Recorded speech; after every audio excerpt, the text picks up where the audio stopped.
नागभीड़ तहसील के मिंथुर गांव में रहने वाले किसान रोशन सदाशिव कुड़े ने अपनी किडनी बेचने का दर्दनाक मामला सामने आने पर चारों ओर से इस खबर को लेकर आश्चर्य व्यक्त किया जा रहा है। इस पर किसान ने अपनी आपबीती में क्या कहा, आइए जानते हैं इस खबर में। एक हैरान कर देने वाली और दिल दहला देने वाली घटना सामने आई है। चंद्रपुर जिले में कर्जे की खाई में फंसे एक किसान ने कर्ज लौटाने के लिए स्वयं की किडनी बेचने का वेदनादायी किस्सा सामने आया है। यह घटना चंद्रपुर जिले के नागभीड़ तहसील के मिंथुर गांव में हुई। इस किसान का नाम रोशन सदाशिव कुड़े है। इनका यह दर्द देखकर पत्थर भी फट जाए, लेकिन बदकिस्मती से सरकार और प्रशासन को उनका इतना बड़ा दुख कभी नहीं दिखा। जानकारी है कि रोशन कुड़े के पास सिर्फ 4 एकड़ जमीन है और इसी जमीन पर उनका परिवार अपना गुजारा करता है, लेकिन कुदरत की मार की वजह से खेती से कोई कमाई नहीं हो पाती है। अपने परिवार को चलाने के लिए उन्होंने दूध का व्यवसाय शुरू किया, जिसके लिए उन्होंने 2 साहूकारों से 50-50 हजार रुपए का कर्ज लिया, लेकिन बदकिस्मती से खरीदी गई गाय मर गई और जमीन पर फसल नहीं हो पाई, जहां से रोशन कुड़े की जिंदगी में मुश्किलों का सिलसिला शुरू हो गया। और इन्हीं मुश्किलों के दौर से तंग आकर इस किसान ने कर्ज से छुटकारा पाने के लिए अपने शरीर का एक हिस्सा बेचने का बहुत दर्दनाक फैसला किया। रोशन कुड़े ने अपनी किडनी बेच दी। महाराष्ट्र को हिला देने वाली इस घटना ने एक बार फिर साहूकारों के जाल की क्रूरता को साबित कर दिया है, जब हमारे लाखों किसान कर्ज की वजह से आत्महत्या करने की कगार पर है। यह घटना व्यवस्था पर और कानून लागू करने वालों पर एक बड़ा सवाल उठा रही है।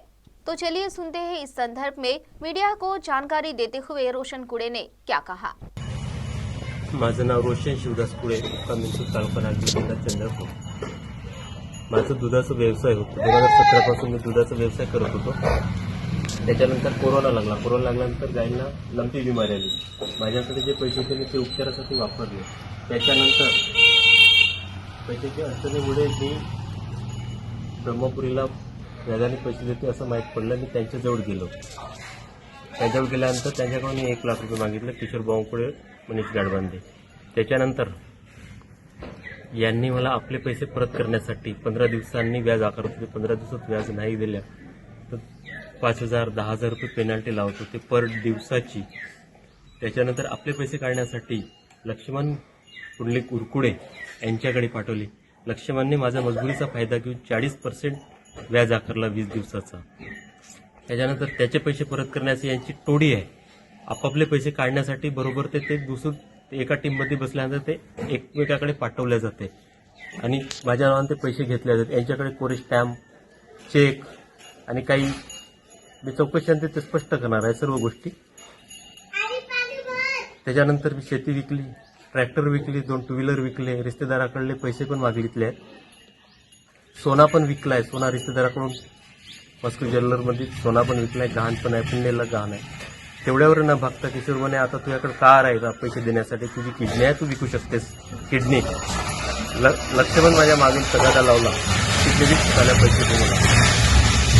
त्याच्यानंतर लक्ष्मणने आम्हाला अलोने बस स्टॉपमध्ये भेटून ठेवलं। त्याच्यानंतर माझा भाऊ रात्री 12:30 वाजता समथिंग वरून पळून गेला, गेटवरून लावून। त्याच्यानंतर त्यांनी मला पण सोडलं, ते काही बरं वाईट करतील जीवाचं म्हणून। त्याच्यानंतर यांचे एवढं दहशत आहे ना ब्रह्मपुरी की हे यांची तक्रार पण कोणी घेत नाही। तक्रार पण यांची कोणी घेत, म्हणजे यांच्या विरुद्ध तक्रार करायला गेलं ना कोणी तक्रार पण घेत नाही। त्याच्यानंतर मी किडनी विकून आलो, 8 लाख रुपयाला किडनी विकली। त्याच्यानंतर यांचे पैसे देण्यासाठी परत मी वेंटिने या देशात गेलो, किडनी विकली मी, 8 लाख रुपयाला किडनी विकली।